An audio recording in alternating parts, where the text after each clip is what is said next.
Sapa Indonesia Pagi kembali hadir saudara, kali ini di segmen Kompas Bisnis bersama saya Putri Oktaviani.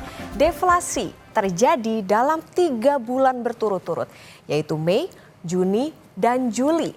Sebelum Kompas Bisnis lihatkan data-datanya, ada pernyataan dari Badan Pusat Statistik alias BPS yang sangat menarik saudara. Katanya, deflasi yang terjadi selama 3 bulan berturut-turut tidak serta-merta berarti daya belinya turun.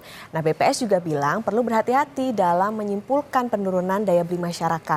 Tidak cukup hanya dari deflasi, namun ada parameter-parameter lain yang juga diperlukan. Sedalam apa sih deflasi yang terjadi di 3 bulan terakhir ini? Nah, kita lihat datanya. Gelagat penurunan harga sudah terjadi sejak Mei, angkanya 0,03%. Dan kemudian di bulan Juni, ini dia saudara, 0,08%. Lalu di bulan Juli, deflasi kembali berlanjut, bahkan lebih dalam ke 0,18%.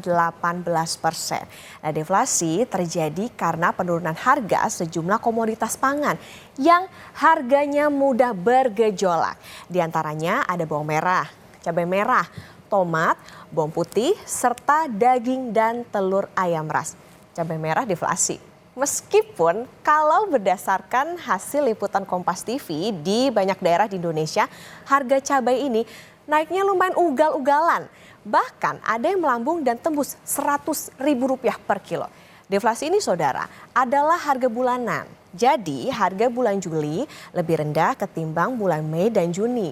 Nah, di tahun yang sama itu ya. Nah, kita dengarkan dulu pernyataan BPS berikut ini.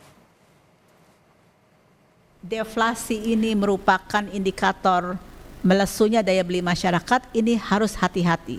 Sekali lagi saya ingin sampaikan bahwa ini perlu ada analisa lebih lanjut karena penurunan harga ataupun yang direkam dengan angka deflasi dari bulan ke bulan ini belum tentu menandakan penurunan daya beli masyarakat karena kita harus tahu penyebab dari deflasi itu.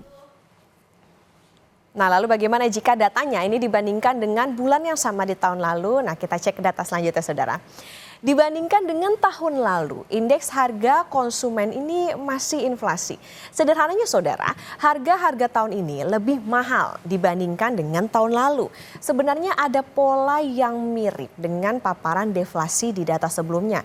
Deflasi terjadi makin dalam. Nah, inflasi juga melandai. Di April saudara ini ada 3%, ini dia datanya. Di Mei 2,84%, kemudian di bulan Juni 2,51% dan di Juli 2,13%. Ingat kata BPS, jangan serta-merta menyimpulkan penurunan data ini sebagai daya beli yang melemah. Tetapi ini layak kita tanyakan ke ekonom. Yang pasti saudara, Bank Indonesia bilang inflasi ini masih sangat terjaga.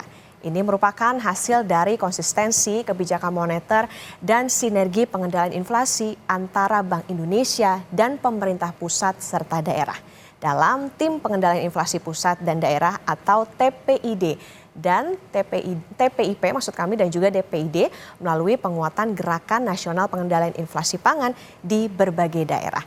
Nah, Asisten Gubernur Bank Indonesia dari Departemen Komunikasi yaitu Erwin Haryono bilang ke depan Bank Indonesia meyakini inflasi akan tetap terkendali dalam kisaran sasarannya 2,5% plus minus 1% pada 2024 dan 2025. Nah, di antara deflasi bulanan, siapa yang masih inflasi? Kita ke data selanjutnya.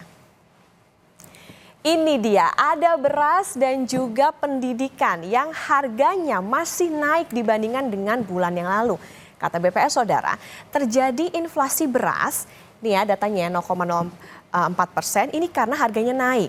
Penyebabnya adalah penurunan jumlah produksi beras setelah masa puncak panen raya padi pada April sampai Mei 2024 berlalu. Tidak hanya beras yang inflasi, biaya sekolah dasar ini dia pendidikan 0,69%. Nah, ini biaya sekolah menengah pertama, kemudian biaya sekolah dasar ya, dan juga biaya sekolah menengah atas ini juga inflasi. Andil ketiga biaya sekolah tersebut terhadap inflasi masing-masing adalah 0,01%. Data historis menunjukkan permulaan tahun ajaran baru ini selalu menjadi pendorong inflasi dan masih berpotensi memberikan andil inflasi pada 2 bulan ke depan.